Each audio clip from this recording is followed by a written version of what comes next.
우리가 인생을 살면서 이제 사물을 같이 보게 되는데 각자 그 시각이 다르지 않습니까? 시각이 다르다 보니까 똑같은 물건을 보면서도 서로 다르게 보는 그러한 경우를 이제 보게 되는 것 같아요. 근데 그럴 때 보면 그 이유가 딴 것보다도 이제 내가 누구냐에 따라서 보기에 무엇을 보느냐 하는 게 이제 달라지는 건데요. 예를 들면 요즘 이제 길가를 가다가 예를 들어서 이제 큰 돌이 있다 이렇게 봅시다. 그러면 조각가가 그 돌을 보면 저걸로 어떻게 조각품을 만들 수 있을까 하는 그런 이제 소중한 어떤 그 자료로 보게 되는 거고요. 토목 공사를 하는 그 사람이 지나가다 보면 저 큰 돌은 왜 저기 있어갖고 공사하는데 힘들게 하나, 제거해야 되는 어떤 방해물, 걸림돌 이렇게 되는 거 아니겠습니까? 요즘 날씨가 좋아서 눈이 안 오는데 저희 같은 평범한 사람은 눈이 안 오면 좋죠. 눈이 안 와서 좋다. 뭐 미끄러지지도 않고. 근데 제설업에 종사하는 분들은 눈이 안 오는 것이 이 좋은 날씨가 이게 복이 아니라 저주처럼 느껴지지 않습니까? 그러니까 똑같은 것인데도 말입니다. 결국은 내가 누구냐에 따라서 그것을 어떻게 보느냐, 이 차이가 많이 지는 것 같아요. 그래서 중요한 것은 삶을 살면서 무엇을 보느냐 보다 내가 어떤 사람이 되느냐, 이게 참 중요하게 되는 것 같습니다.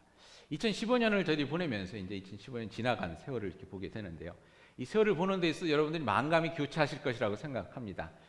참 감사했다는 분들도 있고 힘들고 어려웠다는 분들도 있고 다시 돌아보기 싫다는 분들도 있고 아무튼 여러 가지 그런 감정이 있을 텐데 어떤 일이 있었냐 하는 그것을 보기 이전에 내가 어떤 사람이 되어야 하느냐, 어떤 사람이 되느냐, 요거를 저희들이 한번 좀 잠시 생각해보는 그런 시간이 될 수 있으면 좋겠습니다. 여러분 성경에 보면 말이죠. 성경에 보면 여러 가지 인물 중에 야곱이라는 사람이 있습니다. 여러분 다 아시죠? 야곱이라는 사람이 있었는데 야곱이 쌍둥이 형 에서가 있었죠. 그 에서랑 관계가 힘들어지는 가운데서 이제 도망을 나오게 됩니다. 집에서 도망을 가서 삼촌 집에 가서 20년을 객생활을 하게 됩니다. 20년의 세월을 이제 삼촌 집에서 보내는데 이 삼촌이 또 그렇게 뭐 좋은 사람이 아니었어요. 그래서 야곱의 표현에 의하면 거의 종 부리듯이 이렇게 참 어려운 생활을 하고서는 이제 20년 동안 열심히 일한 어떤 그 열매를 가지고 이제 다시 고향으로 돌아오게 됩니다. 근데 고향으로 돌아오는데 아마 이런 질문을 던져보게 됐어요. 야곱이 그 20년을 돌아봤을 때 어떤 생각이 들었을까? 20년을 돌아봤을 때 감사한 20년? 아니면 지긋지긋한 20년? 삼촌에게 속아산 20년? 어떻게 봤을까 하는 그런 생각을 한번 해보게 됐습니다. 여러분이 아시다시피 야곱이란 그 이름은 발 뒤꿈치를 붙잡는다는 뜻이었습니다. 쌍둥이가 돼서 막 나오는데 어머니 뱃속에서 이 쌍둥이 둘이 서로 먼저 나오겠다고 막 싸웠다고 그렇게 성경에 나와 있습니다. 근데 에서라는 이제 형이 먼저 나오는데 이 야곱이 자기가 형이 되고 싶은 마음에 그 발 뒤꿈치를 붙잡고서는 이제 끌어내리려고 그랬든지 자기가 먼저 나오려고 그랬든지 아무튼 그 싸움을 하면서 나왔어요. 그래서 그걸 보고 발 뒤꿈치를 붙잡은 자. 그래서 이제 야곱이라는 이름을 지었습니다. 야곱이라는 이름에 가지고 있는 것은 그래서 거기서 저희들이 유추해 보는 것은 이렇게 붙잡는 자, 모두 이렇게 막 움켜쥐는 자, 그리고 또 자기가 갖기 위해서 남도 속일 수 있는 자. 그래서 그 성경에 보면 그런 뜻을 가지고 있다고 이제 성서학자들이 얘기를 합니다. 움켜쥐는 자, 붙잡는 자, 남을 속이는 자. 그게 야곱의 이름이었습니다. 근데 여러분 그 야곱이 삼촌 집에 라반이라는 사람이 갔는데 뛰는 놈 위에 나는 놈이 있다고 더 독한 사람을 만난 거예요. 더 독한 사기꾼을 만난 거예요. 그래서 고생하면서 살다가 이제 오게 되는 겁니다. 이런 생각이 들었습니다. 야곱이 그 20년을 돌아왔을 때는 참 지옥 같은 세월이었다고 생각될 수도 있겠다. 그렇지 않습니까, 여러분? 서로 속이는 사람들끼리 지지고 볶고 살았으니까 그것이 얼마나 힘든 세월이었겠습니까? 근데 그 야곱이 이제 고향에 돌아와서 야복강가라는 데서 밤을 새면서 하나님께 기도하는 그러한 기회를 갖게 됩니다. 밤을 새면서 하나님을 붙잡고 기도하는 가운데서 하나님께서 저에게 새로운 이름을 붙여주시는데 뭐냐? 하나님과 겨루어서 이긴 자. 그래서 이스라엘이라는 이름을 붙여줍니다. 뭐냐면 기도가 응답됐다는 겁니다. 야곱이 하나님 나에게 복 주시기 바랍니다. 하나님의 그 은혜를 누리면서 살고 싶은데 지금 내 삶이 너무나 불안합니다 하는 가운데서 그 불안함을 다 하나님 앞에 내어놓고 기도하는 가운데 하나님께서 야, 내가 네 기도에는 내가 못 당하겠다. 그래, 네 소원 들어주마. 하나님을 이긴 자, 하나님께서 은혜를 베풀어 주시는 자, 하나님께 기도 응답 받은 자, 이스라엘이란 이름을 얻게 됩니다. 근데 이런 생각을 해봤어요. 야곱이란 사람이 본 20년의 세월과 이스라엘이란 이름을 가진 사람이 본 20년의 세월은 어떻게 틀렸을까? 여러분, 많이 틀렸을 것 같아요. 이스라엘이라는 이름을 가진 야곱이지만, 같은 사람이지만 이스라엘이라는 이름을 가진 그 야곱이 20년을 돌아봤을 때는 힘들고 어려운 가운데서 하나님께서 나를 진정 여기까지 이끌어 주셨구나, 지켜 주셨구나, 그 가운데서도 나에게 이렇게 참 큰 복을 주셨구나, 아내를 주시고 자녀를 주시고 내가 또 이렇게 가질 수 있는 물질들을 허락해 주시고, 그런 하나님께서 이제 나의 앞길도 지켜주실 것이라는 그런 믿음이 들지 않았을까 하는 그런 생각이 들었습니다. 여러분, 1년을 보내면서 한번 그런 질문을 던져드리고 싶어요. 왜냐하면 2015년을 야곱의 눈으로 보시겠습니까? 아니면 이스라엘의 눈으로 보시겠습니까? 성경에 또 한 인물에 요셉이라는 사람이 있었습니다. 요셉이라는 사람이 17살 때 형들에게 밑보여서, 형들이 10명이 되는데 형들에게 밑보여서 애굽이란 나라로 종으로 팔려갑니다. 17살 때. 한번 생각을 해보세요. 참 그 사춘기 때 참 뭐 꿈도 많고 소망도 많고 그랬을 텐데 형들이 그러니까 이복 동생이죠. 아주 그냥 싫어해갖고 어떻게 그렇게 형제끼리 그렇게 할 수 있는지 모르겠지만, 여러분 어떻게 살다 보면 형제들도 참 그렇지 않습니까? 형제 가족들 때문에 또 상처받은 분들도 많이 있을 텐데, 아무튼 이렇게 팔려갑니다. 애굽 땅에 가서 팔려가서 13년을 거기서 종노릇하다가 또 자기는 참 정직하게 살려고 그러는데, 정직하게 살려고 하는 사람을 가만 놔두지 않는 것이 또 세상이지 않습니까? 억울한 누명을 쓰고 감옥에 갇혀서 또 이렇게 살게 되는, 그게 13년을 보냅니다. 13년을 보내고서는 아주 그 가운데서도 하나님께서 역사해 주셔서 그야말로 개천에서 용 났다고 이 야곱이 아니라 요셉이 그 나라 총리가 되죠. 총리가 돼서 온 세상이 가뭄으로 그 식량이 떨어진 상황 속에서 그 모든 사람들에게 참 지혜롭게 나라를 다스려서 모든 사람이 식량을 공급해 줄 수 있는 그런 아주 위대한 그런 지도자가 됩니다. 그러는 가서 성경에 보면 그 형제들이 살고 있던 곳도 음식이 떨어져서 어떻게 우여곡절 끝에 와서 자기를 노예로 판 형제와 요셉이 만나게 됩니다. 만나게 되는 그 장면 속에서 한번 이런 질문을 던져볼 수 있을 것 같아요. 요셉은 지나온 13년을 어떻게 보았을까? 지나온 13년, 그야말로 종노릇하면 형제들에게 팔려서 종노릇하고 감옥에 갇혀서 고생한 그 13년이 요셉에게는 어떤 13년이었을까?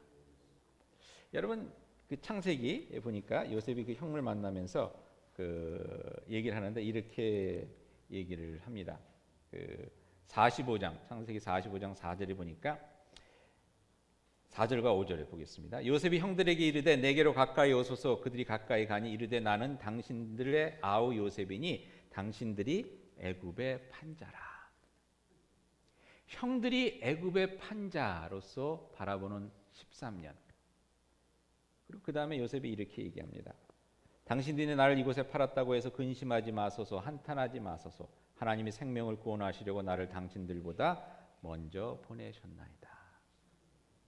형제들이 애굽의 판자 요셉과 하나님께서 백성들을 구하기 위해서 애굽에 미리 보낸 자 요셉, 그 요셉이 바라보는 13년은 아주 틀린 13년이었을 것 같아요.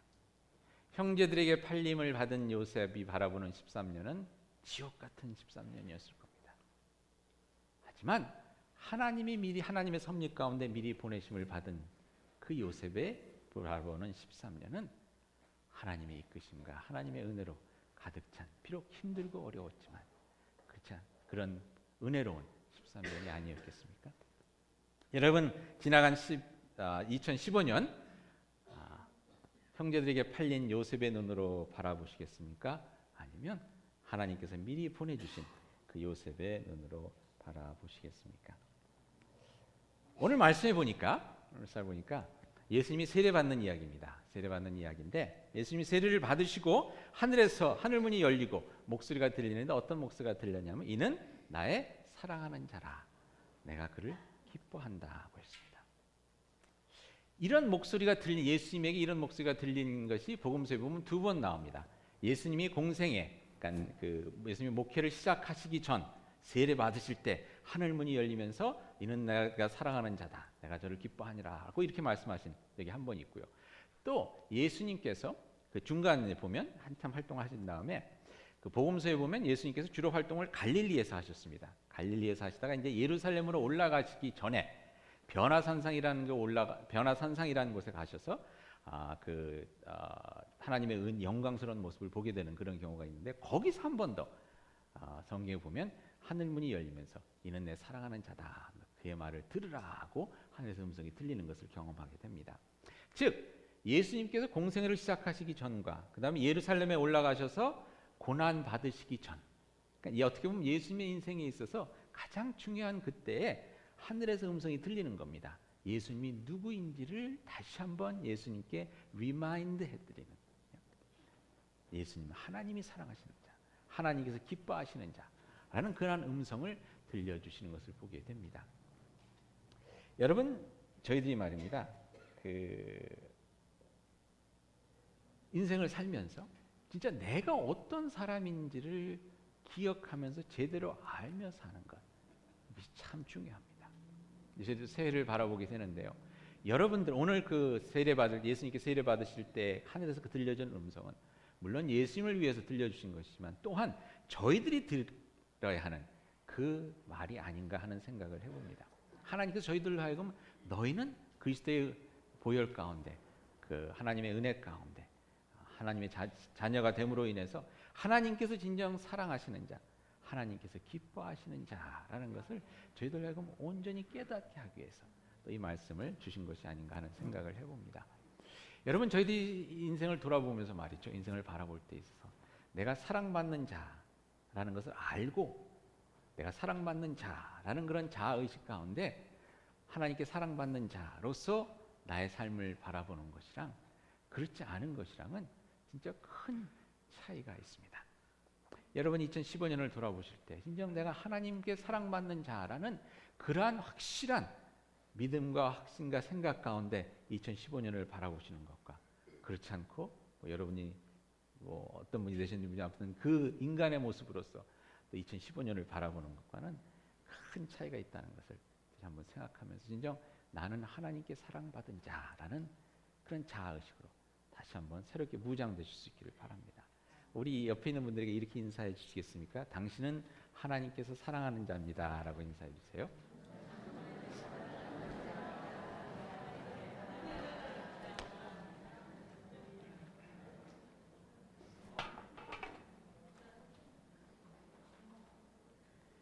여러분 하나님께 사랑받는 자들은 담대합니다. 담대합니다. 이 그림이 우리 소람이가 5살 때인가? 5살은 좀 너무했나? 2학년 때인가? 그때 그린 거예요. 미술 선생을 아주 잘 만났어요. 잘 만났는데 뭐 괜찮게 그리더라고요. 그래서 야 이게 피카소 그림 같기도 하고 막 자 이래서 이걸 이제 이렇게 프레임을 해갖고 제 사무실에다 걸어놨어요. 걸어놨는데 뭐 미술 공부를 좀 하려다가 이제 못하게 됐는데 이걸 걸어놓은 걸 보고서는 우리 집안에서 제일 셈이 많은 다은이가 이걸 딱 만들어 갖고 온 거예요. 제 책상 앞에 딱 놓는데 의미가 뭐겠어요? 이것도 이렇게 프레임 하라는 거예요.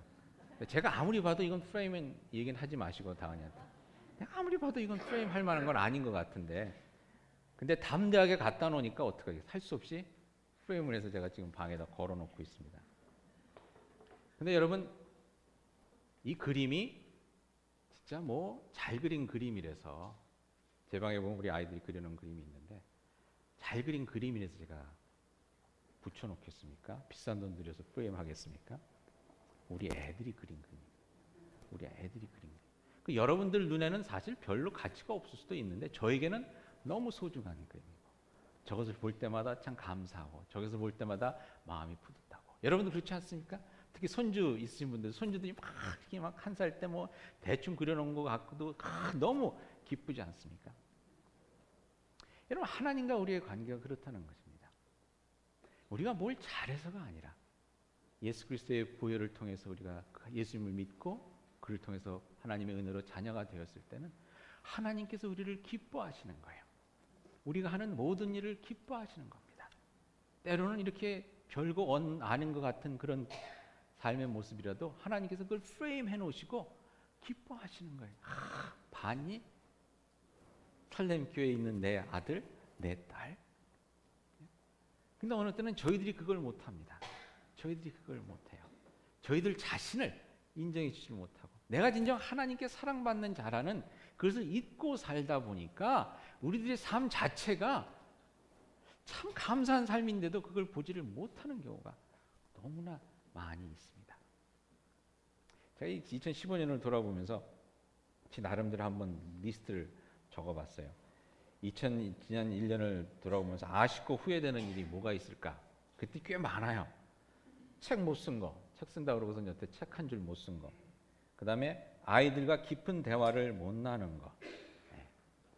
아이들과 참 깊은 대화를 못 나누겠더라고요. 그래서 이번에 EM 설교를 이제 몇 달 동안 하면서 이 기회에 아이들한테 참 내가 전하고 싶은 말씀, 우리 아이들을 위해서 좀 설교를 해야 되겠다. 그랬는데도 그게 잘 안 됐어요. 그리고 노방전도 못한 거. 노방전도 한다고 몇 번 나갔는데 혼자가 있기가 참 너무 쑥스러운 거예요. 그래서 갔다가 그냥 CD만 이렇게 넣고 오고 그랬는데 누가 같이 나가면 좋을 것 같아요. 내년에 좀 누가 같이 나갔으면 좋겠어요. 뭐가 제일 힘드냐면요. 이거 전해주는 건 괜찮은데 그 사이사이 그냥 혼자 멍뚱이 서 있는 거. 이게 진짜 힘들어요. 누구라도 얘기할 사람 있으면 얘기하다가 이렇게 오면 드립니다 이렇게 하면 되는데 이렇게 멍뚱이 차에서 내리면서 보거든요. 저 사람 왜 서 있나 이렇게 보면 시선을 어디다 둬야 될지도 모르고 누가 한 분 같이 나가시면 우리 이현지 집사님 같이 나가시면 그거 제대로 못한 거.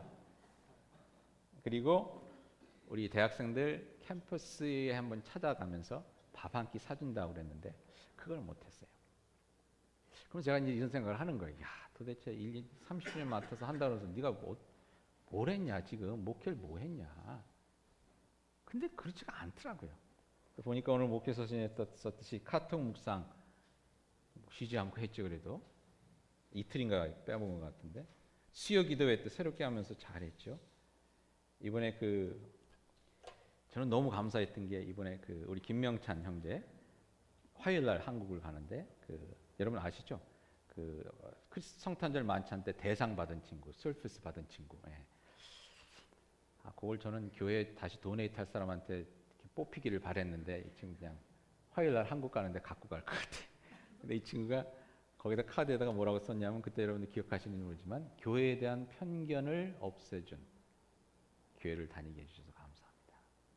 한국에서 교회 하면 그냥 젊은 친구니까 막 뭐 저런 데를 다니나 이랬었는데 우리 교회를 보니까 너무 틀리더라는 거예요. 그래서 교회가 이런 데구나, 이런 데일 수가 있구나.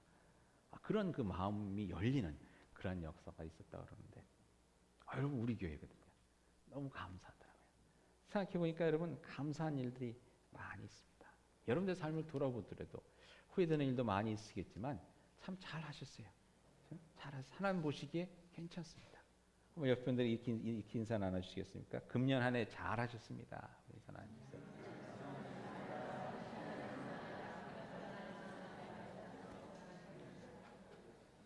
여러분 한국에 김창옥이라는 분이 있으시더라고요. 제가 시카고의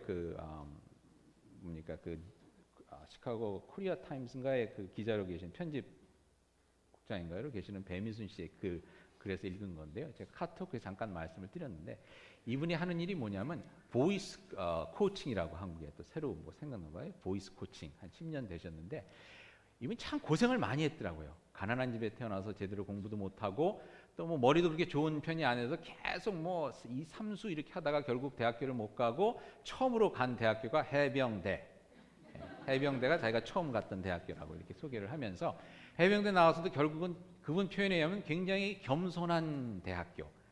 이름을 밝히기가 좀 그런 겸손한 대학교를 이제 다니다가 경희대학교에 어떻게 또 음대를 돼갖고서는 그때부터 옛날부터 그 노래를 하고 싶었는데 그 다음부터 이분이 무슨 것을 창안해갖고 고안해갖고 하기 시작했냐면 보이스 목소리를 어떻게 내느냐에 따라서 사람과의 관계가 또 달라질 수 있다는 거. 그러니까 프레젠테이션 할 때나 대화할 때 그래서 그 목소리 내고 대화하고 이러는 것들을 코칭하는 일을 하기 시작했는데 뭐 경험이 많으니까는요. 뭐 짜장면 배달부터 뭐 신문 발행 뭐 이런 걸 다 해봤으니까 아무튼 그 풍부한 경험 속에서 이 강의를 너무 재밌게 하고 사람들에게 인스피레이션을 주고 이러니까 아주 유명 강사가 됐대요. 그래갖고 한 6, 7년을 그냥 정신없이 바쁘게 지냈는데 성공가도를 달리는데 여러분 이렇게 막 성공하다 보면 어느 때가 옵니까? 슬럼프가 오지 않습니까? 그 이유는 잘 모르겠지만 슬럼프가 오고 우울증이 생기기 시작한 거예요. 내가 인생을 참 뭘 하면서 사는가. 홀로 외롭게 이렇게 달리다 보니까. 근데 우울증이 생겼는데 문제가 뭐냐면 정신병원을 갈 수가 없더래요. 왜냐하면 정신병원마다 자기가 다 강의를 하고 다녔기 때문에 이렇게 하면 뭐 성공합니다. 이렇게 해놓고 또 강의한 사람한테 가서 도와주세요. 이렇게 할 수가 없으니까. 근데 워낙 이제 기독교 신자였었는데 어느 신부님의 그 권위로 수도원을 들어갔답니다. 수도원을 들어가서 침묵하는 법을 배우는 가운데 침묵하는 가운데서 이런 음성을 들은 거예요. 카톡에 제가 말씀을 드렸죠. 뭐라고 합니까? 지금까지 잘 왔다. 지금까지 잘 왔다. 여러분 저희들이 들어야 할 얘기가 아닌가 생각이 돼요. 지금까지 잘 오셨습니다.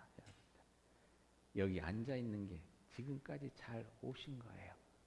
때로는 내가 한 일도 없는 것 같지만 그게 중요한 것이 아니라 지금까지 잘 오신 게 왜? 하나님의 사랑을 듬뿍 받고 살아온 세월이기 때문에 내 생각에는 조금 모자랄 수도 있고 내 생각에는 조금 부족할 수도 있고 속상하고 갖고 싶은 거 못 가졌을 수도 있었지만 하나님께서 여러분을 사랑하시는 가운데 그 아들을 이 땅에 보내서 죽기까지 사랑해 주신 그 하나님의 사랑의 손길 가운데 여기까지 오시지 않았습니까?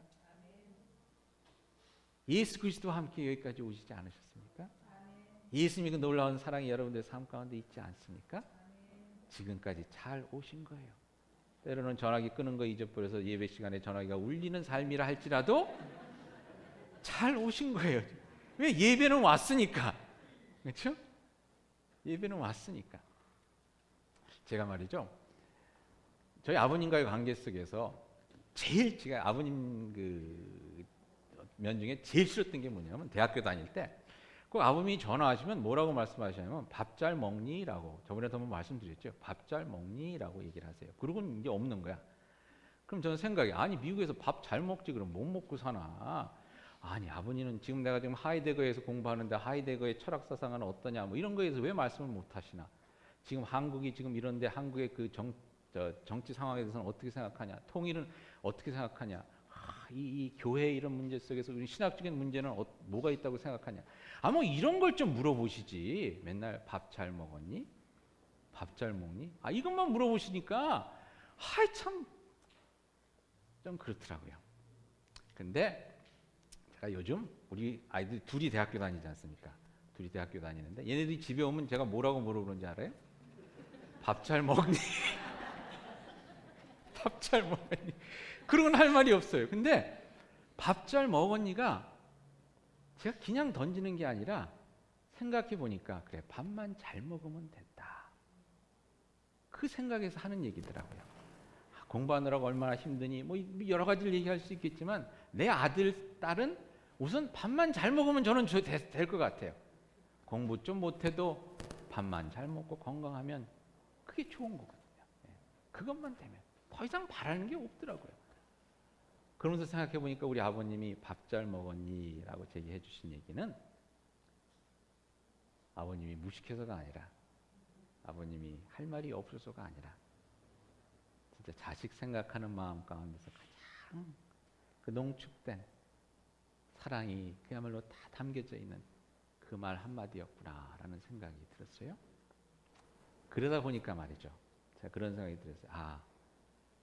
아버지가 날 진짜 사랑했구나. 표현하시는 부분 좀 서툴고 그랬더라도 우리 아버지가 진짜 나를 사랑했구나. 왜냐하면 내가 우리가 자식 사랑하는 마음을 보니까 진짜 우리 아버님이 저를 사랑하셨겠더라고요. 그러니까 여러분 지난날에 아버지 때문에 서럽고 이랬던 모든 것들이 다 씻혀서 가요. 아버님이 못해준 거. 우리 아버지는 왜 이렇게 못해줬을까? 왜? 나는 아버지께 사랑받고 자란 사람입니다. 그러니까 내가 못 가졌던 것 없었던 것 아무 문제가 되지가 않아요. 여러분 이번 한 해를 보내시면서 하나님께서 하는 그 음성을 저희 함께 들었으면 좋겠습니다. 너 밥 잘 먹었니? 왜 교회 11조 하지 못했니? 왜 주일 그렇게 자주 빼먹었니? 왜 이런 거 하지 못했니? 장로로서, 권사로서, 집사로서 왜 제대로 하지 못했니? 라고 물어보시는 것이 아니라 너 밥 잘 먹었니? 지금까지 잘 왔다.